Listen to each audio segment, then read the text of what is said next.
Hello, I'm Todd Phillips, the editor of Canadian Auto Dealer. We're here today with Dave McClean, the Director of Marketing for the Canadian International Auto Show. Now this year, the Canadian International Auto Show in 2021 actually is going to go completely virtual. We're here today to talk to Dave about what that looks like. So Dave, thanks for joining us. Yeah, thanks for having me, Todd. We're excited about plans for this year's event, and happy to talk with you about it. Well, so fully virtual and a really immersive world-class experience is how you're building it. And so, there've been some of the PR so far that's been in the market. So tell us a bit more what that actually looks like. Yeah, well, not just a world-class experience, but the world's first virtual auto show is the way that we're positioning it. We know that that's the case. While other, call it markets, have been taking to linking through job platforms and some of the B2B platforms that are available in the marketplace, which certainly do have a value. We decided that the best way to present the auto industry and all of its diversity with the manufacturer unveilings, the products that they have available to the Canadian marketplace, and to really get people excited about, consistent with the auto show experience from past years, was to create our own platform. So certainly we're well underway with the production of the platform. And really what we need to do is create an immersive experience for consumers where they feel like they are in the event, they are able to experience the manufacturer brands, to understand what's new this year, to connect with manufacturers in a totally different way as we've given them the opportunity in the past. And our new platform for this year will do just that. Of course, within the limitations that virtual connection allows. Well, there's a lot of car lovers around. I mean, I think the average attendance is 300,000 plus for your auto show most years. And there's obviously interest in the new models and all the various exhibits that you put on. So what's the plan to really drive those 300,000 plus people who are used to going to the show to go attend the virtual event? How are you going to get their attention? How are you going to market it to them? Well, first of all, we have to start with the content. We have to have compelling content at the auto show. And to ensure that we have compelling content, we have to work with the manufacturers, because certainly what manufacturers do within their own proprietary exhibits is totally up to them. But we work with them very closely to help facilitate the content, to help promote the content where it's promotable or promote worthy. And then we have our own unique content. So we have to build out the content that is appealing to consumers. The second thing is that we have to promote the event itself, and we're not planning on stepping back this year. We're going to be engaging in the marketplace just as we have done in the past with our advertising, our promotion, the efforts that we go to each year to connect with consumers, to excite them and hopefully engage them to the point where they want to experience the event. And it's a good answer. And for the OEMs, you mentioned this unique content, so they've got to come up with their own designs, their own ideas. So how's the response been so far? It's always a challenge at all the auto shows to make sure you get more OEM participation, because that helps attendance. So you've been rolling this out and having conversations with them. So what's the feedback so far? What might we expect really from the OEM? Well, I think the dialogue has been good. I think that, obviously manufacturers just don't wait for them to say, okay, this is what we're doing and this is how much it costs. I mean, they have to build a model that supports their investment. So they've had some of the same questions that you've had. Okay, what does your plan include? What is the kind of content that you're going to be building out? And the big question is, well, are you going to charge people for this, or is this going to be free? That was the biggest question, and it continues to be a question that we're fully prepared to answer at this point in time, and that is that for 2021, we're going to make access to the virtual platform, to the 2021 Canadian International Auto Show, the virtual auto show, free of charge. Well, that is big news, because everybody wants more eyeballs on the vehicles in the experience, and if you have that gateway up where there's a charge, there's obviously concern. It's different when they're at the gate, they can experience the cars. So that's an interesting bit of news there for sure.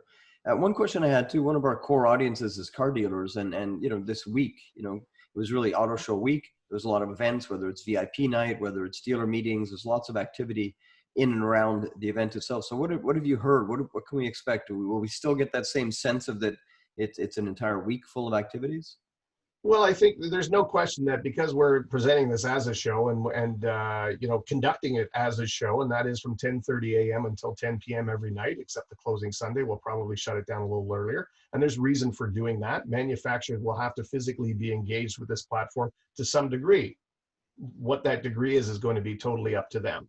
So the challenge that we have this year is with dealers is just getting them to understand that our job hasn't changed. As an event, our job hasn't changed on their behalf. and that's getting people excited about the new car buying experience. Now, obviously, some of the social events, as we've discussed before, like VIP night, we're not going to be able to do that. There's absolutely no way we're going to be able to execute that. But if there were smaller meetings or gatherings, and who knows what will be allowed from the government guidelines and regulations, so we can't really comment on that at this point in time. But what we can tell you is that based on what the manufacturer's strategy is, they have the ability to get people excited about their product line, to engage with consumers, and right then in real time drive them to their dealers. That is a strategy that they could adopt, because understanding that they're connecting with us virtually, they could make the decision right now from a consumer I'm talking about, that yes, that's the car they want to buy, leave their home and go to the dealership. So there is more of a real-time application through this virtual experience than there would be when they go down to the show, they come back from the show, they make up their mind, and then might be a week later they go out to the dealer. There's typically a little bit of a lag time following the show. So I think from a dealer perspective, they need to work closely with their manufacturers, understand exactly what their manufacturer commitment is going to be through the platform, and then figure out how they need to prepare at the dealership level. Well, the other thing is you can market and get attendees who physically couldn't have got to Toronto before. So if your numbers were at 300,000 previously, those are people within the GTA that can actually make it there. Do you anticipate people from across sort of further afield in Ontario, Quebec, other provinces dropping in, since it is going to be free? I think that's only naturally to expect that. While we're going to be promoting, starting with the City of Toronto, the Greater Toronto Area, and the Southern Ontario market, and Ontario as being our focal point, there is absolutely no question that we could get traffic from across the country. In fact, if manufacturers wanted to, they could be seeding that message within specific markets, driving them to their platform at the virtual event. Okay, one last question. You promised you're going to share a video with me, so we'll be able to show some of this in the interview. People would never have seen this platform before, so maybe give us a couple of teasers about what to expect and what it might look like. Maybe we can roll the video while you're describing this portion. Yeah, what, I think I know the video well enough. I can sort of talk about this in sequence, but we're going to use the Metro Toronto Convention Center as our hosting ground, call it.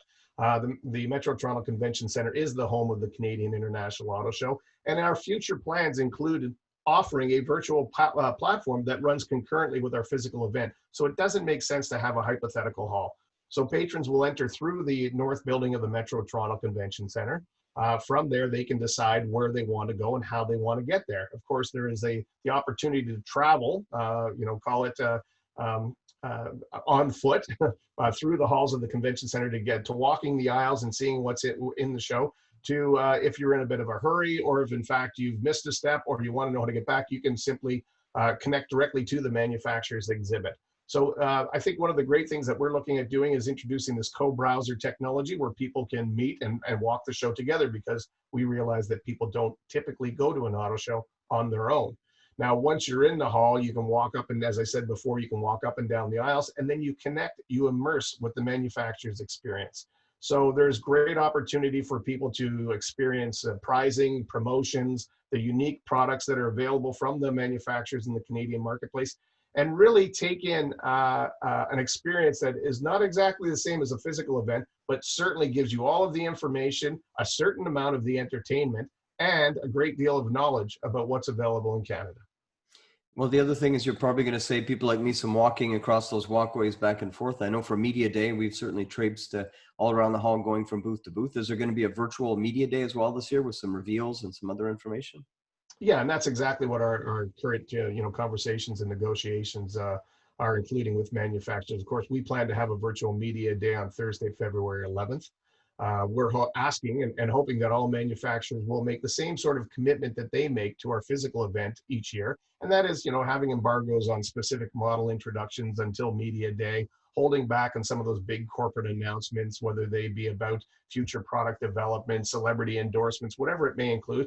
But we're asking that they approach Media Day with the same sort of strategy as they would in the past. And we're expecting that somewhere between 1,500 and 2,000 media will register for the event. And with the hopes of us creating as much excitement, as much hype around the auto industry, creating as many stories about the auto industry, so that we get the editorial support, get people just focused on the auto industry in Canada. Well, you're going to save on a lot of coffee not having to feed the journalists at Media Day this year, but I'm sure they'll tune in otherwise. So that was a great overview, Dave. Thanks for sharing that with us. We hope to play some of the video so that people have seen just a sneak preview of the platform. I'm sure there's many other elements being built out, but thanks for joining us. Thank you, Todd. Okay, signing off.